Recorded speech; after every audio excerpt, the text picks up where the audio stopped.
ஐக்கிய அரபு அமீரகம் அனுப்பிய ஆயுதங்களை குறிவைத்து சவுதி அரேபியா தாக்குதல் நடத்தியதால் வளைகுடா பிராந்தியத்தில் பெரும் பதற்றம் ஏற்பட்டுள்ளது. வளைகுடா நாடுகளில் வலிமையான நாடுகளாக சவுதி அரேபியாவும் ஐக்கிய அரபு அமீரகமும் விளங்குகின்றன.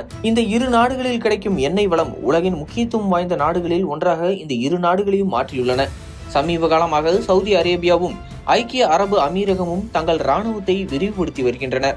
அதே நேரம் இரு நாடுகளும் பெட்ரோலிய ஏற்றுமதி நாடுகளின் அமைப்பில் முக்கியமான நாடாக இருக்கும் நிலையில் அந்த அமைப்பில் இந்த இரு நாடுகளுக்கும் இடையே அவ்வப்போது பெரிய அளவில் வாக்குவாதம் வெடித்துள்ளது. இந்த நிலையில் ஏமன் உள்நாட்டு போரில் இந்த நாடுகள் வெளிப்படையாக மாறி மாறி விமர்சித்து வருவது அந்த பிராந்தியத்தில் பதட்டத்தை ஏற்படுத்தியுள்ளது. ஏமனின் கடந்த 10 ஆண்டுகளாக உள்நாட்டு போர் நடைபெற்று வரும் நிலையில் ஈரான் ஆதரவு பெற்ற ஹூதி கிளர்ச்சியாளர்கள் ஏமன் தலைநகர் சனாவை கைப்பற்றினர். இதனைத் தொடர்ந்து ஏமன் அரசுக்கு ஆதரவாக சவுதி அரேபியாவும் ஐக்கிய அரபு அமீரகமும் ஒன்று சேர்ந்து களத்தில் இறங்கியுள்ளன.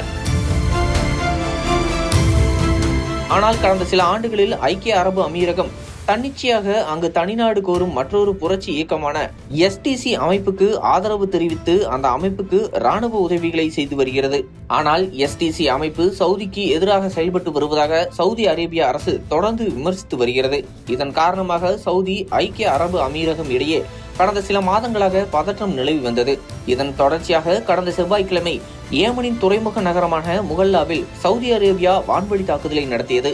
ஐக்கிய அரபு அமீரகத்தின் உதவியுடன் STC அமைப்புக்கு அனுப்பப்படும் ஆயுதங்களை குறிவைத்து இந்த தாக்குதல்கள் நடத்தப்பட்டதாக சவுதி அரேபியா தெரிவித்துள்ளது. இதன் மூலம் இந்த நாடுகளுக்கு இடையே பெரிய அளவிலான பதற்றம் ஏற்பட்டுள்ளது.